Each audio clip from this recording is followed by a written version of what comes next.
Good morning, boys and girls. All right, I'm in Mrs. McMahon's room and Mrs. Anisi's room because I need a quiet place to read. So if you're wondering why it looks a little bit different here.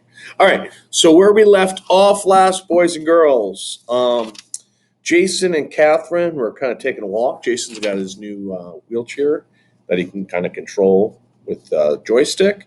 And so they're taking a walk and they're talking about how nice it was at the beach, and she was filling out word cards for him, and they were trying to find a picture that would fit awesome or better than awesome. Okay, here we go. In his book, the card stands out against the others. I've made plain as a field of new snow. You're right, I say. This way, it can be anything you imagine. Air smells fishy and green-brown deep water smell. I choose the path winding along the shore, leading to a row of red painted benches facing the ocean. Down the shoreline, a fishing boat pulls up to the dock at the seafood restaurant, and a man in a long white apron rushes down the gangplank to meet the boat. Side by side, Jason and I took up the whole path. A girl bumps my arm, rushing around us, walking two black poodles. Sorry, she says over her shoulder. I whisper to Jason. She's late for the dog show. Jason flashes me a grin. Maybe that bench by the wharf. Usually I love listening to the piling creaking, purring boat motors, and the sharp cow of gulls. But today my ears are full of the sound of Jason's wheelchair and the silence of people who suddenly stop talking as we pass.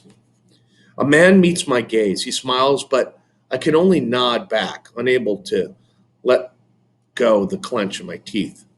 At the long town wharf, a seagull stands on twig legs, facing the wind, shaking his feathers dry.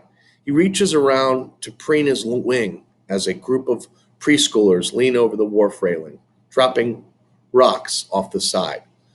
I hear snatches of voices as we come closer to the wharf. You don't even need this, but I'll make you feel better. Reaching down, a girl puts a bandage on a little boy's elbow. Her head is bowed, but I know her hair parted on the side as strands separate from having been twirled. I fall to one knee on the path and dip my head to peer between the slats of an empty bench. Was that boy in an accident? The child says, pointing to Jason. Did he get hurt?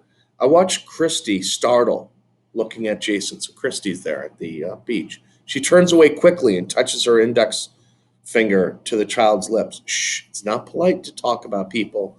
Jason backs his wheelchair up the path toward me, and I lean so his chair is between Christy and me. He stops, struggling to look over his shoulder at me. I'm coming, I say. He taps, but I can't see his communication book from the ground, and I'm too scared to stand up. My shoelace is tied, but I hold the loops in my finger, knowing when I let go, I'll have to do something. Why can't I just stand up and say, Hi, Christy? Okay, grab your partner's hand, everyone, a woman yells. Time to get back to the bus. I peek enough to see Christy take the child's hand. She follows the line of children, stuffing bandage wrappers in her shorts pocket. I stand slowly. I'm all set. At the empty bench closest to the wharf, I sit on the very edge of the wooden seat and watch Christy growing tinier the farther she walks down the pathway. Jason taps, and I tear my focus away from Christy, passing the last street light at the edge of the park. Catherine, pretty today. I nod. It is a very pretty day. Jason touches my arm. Catherine, pretty. My neck feels prickly. I rub it, looking down to a frill of seaweed, bits of rope, and a broken lobster trap caught between huge rocks at the water's edge. What does he mean? Is he being nice or telling me he likes me? Oh my. When things get confusing, make a joke. All right.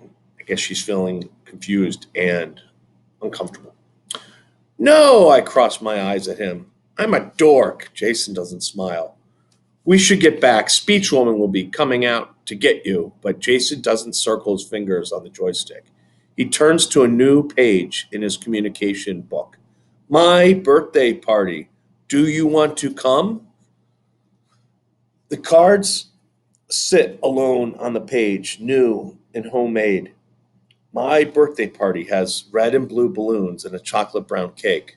I don't know why, but I feel jealous that his mom made him nicer cards than usual. But that feeling mixes with sadness that he had to ask her to make those words so he could invite me to his party. I tell myself it's a simple invitation to a birthday party, not a date. Sure, when's your party? Saturday. My breath catches. This Saturday? Jason nods. Is it good? Yeah, it's great. No problem at all. Walking back to the clinic, a woman reading on the grass stares over the top of her book at Jason. I stare back. Even though I told Jason it was a great that his party is Saturday, it's more than great. It solves everything. Almost. Remember?